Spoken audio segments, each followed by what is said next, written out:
I've contemplated writing this but finally decided to do so. For some background, I have chronic pain and have walked with a cane for the past 9 months. So most mobility is already incredibly hard for me.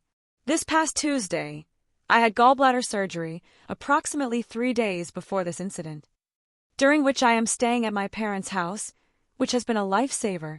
But all of my immediate family is out of town on a holiday trip, which was planned before my surgery. And it is totally fine, but there is one other group of people who insist in helping me as much as possible. The problem is that this group is my in-laws, specifically the mother.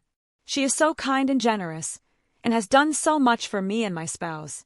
The problem is that whenever they try to offer advice, help, etc., it inevitably falls short. So ever since I've had surgery, she asks me every day if I want to have her swing by with dinner. I have declined because I had plans to just relax and eat food at a specific time and get to sleep by 7 p.m. Clarification: I am currently taking an opioid medication several times a day for my chronic pain. The surgeon just gave me double the dose to take for any pain I'm experiencing after surgery, which I take twice a day as prescribed. These medications do not make me feel safe. I get very out of it, and I wouldn't even feel comfortable going downstairs, let alone outside. My vision gets terrible. I can't focus, visually and mentally. It is difficult to hold my head up straight. I feel constantly tired and dozing off, and walking is 10x more difficult. Because of the medication I am on, my sleep schedule has been absolutely crazy. I will easily sleep 10 to 12 hours at night, and crash several times during the day. This is also one of the reasons I don't want people coming over. It's very hard to have a conversation and to not fall asleep. So yesterday I got a phone call around 5:15 p.m. from my mother-in-law, saying that she's making homemade tortillas to go with the tacos that they're having for dinner that evening. She offered to bring me over some.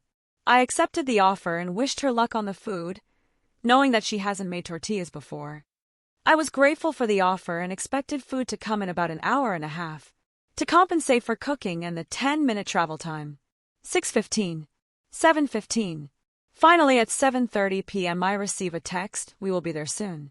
Just finishing up eating. What? It's already been over 2 hours since you called.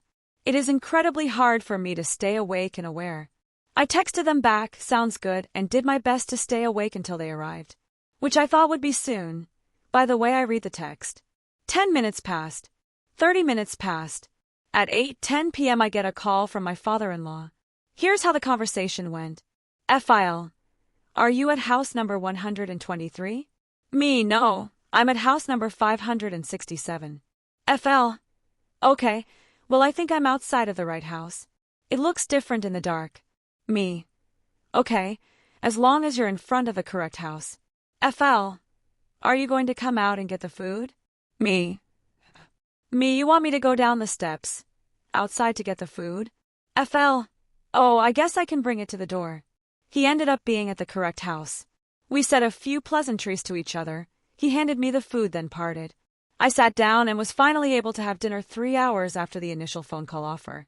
The tortillas were slightly warm and all the rest was cold.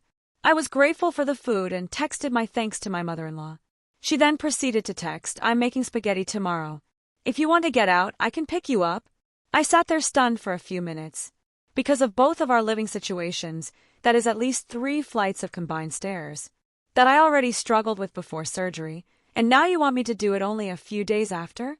I expressed gratitude for the offer but declined, saying it wasn't physically possible for me to do so at the moment.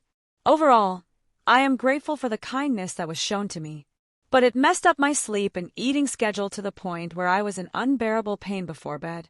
And it felt rude on my end for her to offer food, then after waiting several hours to say, "Oh, we're just finishing up eating it, then you can have some." Maybe it's the way I am taking it, I don't know at this point. So am I the asshole for thinking that I was going to receive warm dinner soon after it was offered? TLDR, I had gallbladder surgery and my in-laws offered to bring over dinner. They brought it several hours later and it was cold. Disclaimer: my husband is currently out of country and cannot provide help at the moment. My grandma has stopped by almost daily to check on me. When I told the doctors about my medication symptoms, they said it was anxiety, which myself and my spouse full-heartedly disagree.